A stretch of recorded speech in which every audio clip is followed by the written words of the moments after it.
So welcome back, guys, to another video, and today I was outside, I was watching the sunrise. I was having a moment, and I was sitting there thinking, and I'm like, it's not summertime anymore. Well, we're going into fall, and you sort of realize as you get older that summer is just another time of the year. It's a hot time of the year, that's all it is. But when you really think about back in the day when you were younger, summer was like a special time of the year that you grew up a little bit. You played a lot of video games. You really didn't have a whole lot of cares in the world. It was a very special time of your life every summer. And I was like, this makes me kind of want to talk about my summertime memories. Now, I've played a lot of games during the summer of my lifetime. That's probably the most I played games was during the summer because I didn't have homework, didn't have school. I didn't get in trouble from school, so I didn't have my Nintendo or Sega Genesis taken away.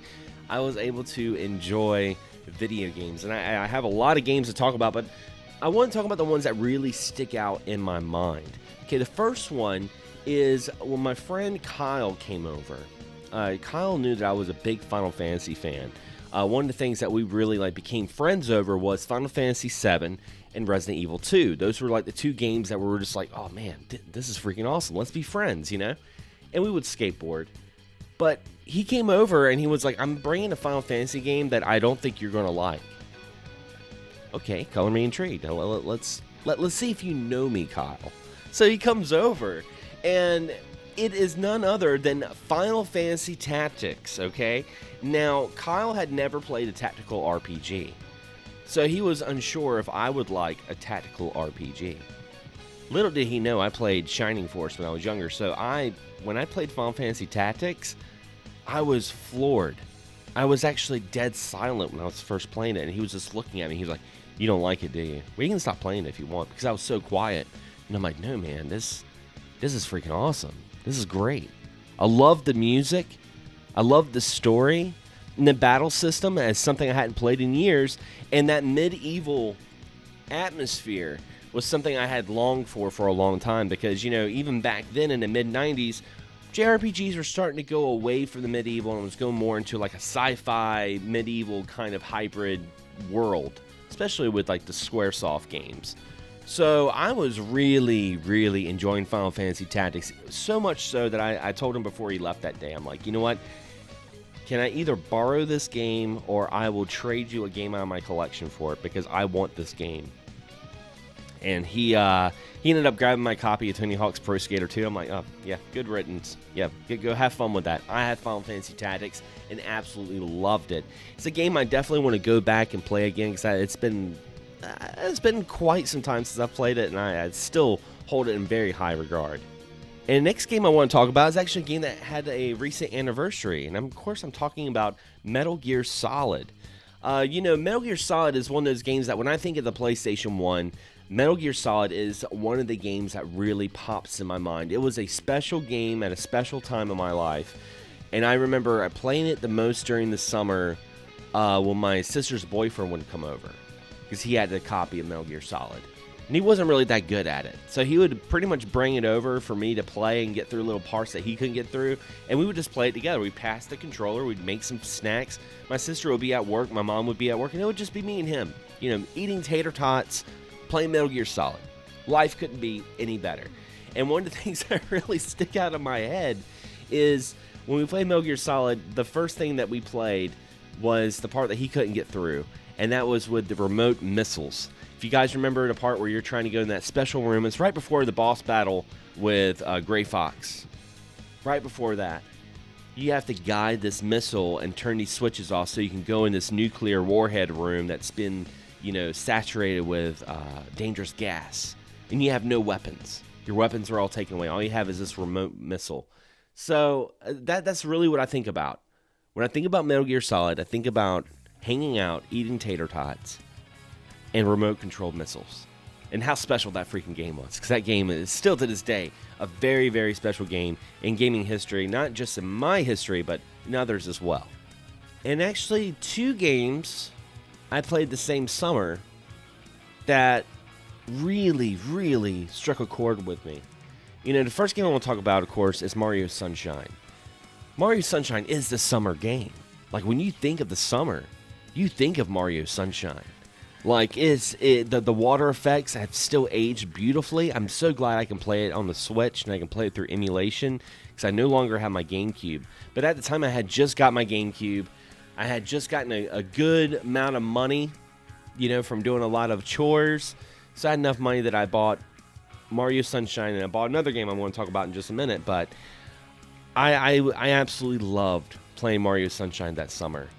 It's still, in my opinion, one of the most underrated Mario games. A lot of people give it hate, but man, Mario Sunshine was pretty good. It was pretty awesome. I really enjoyed it. I actually like Mario Sunshine a little bit more than Mario 64, to be honest. Except for the acapella levels, Hearing the Mario theme acapella was cool, like for the first time, but I can't stand hearing that now. That just sounds haunting. It sounds crazy. But the game I bought right after Super Mario Sunshine was Animal Crossing on the GameCube.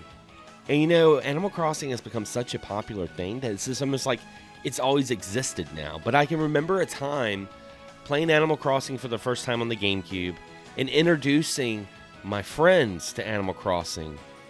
And they just couldn't understand the concept at first. They were like, okay, so you're playing a game that you do stuff, and you have neighbors that you become friends with, and they give you stuff, and you do stuff for them, a bunch of fetch quests, that's pretty much what it was, and you catch fish, and you dig up fossils, and you're ultimately just trying to build your house. That's what you're trying to do. And I'm like, yeah, it's freaking awesome.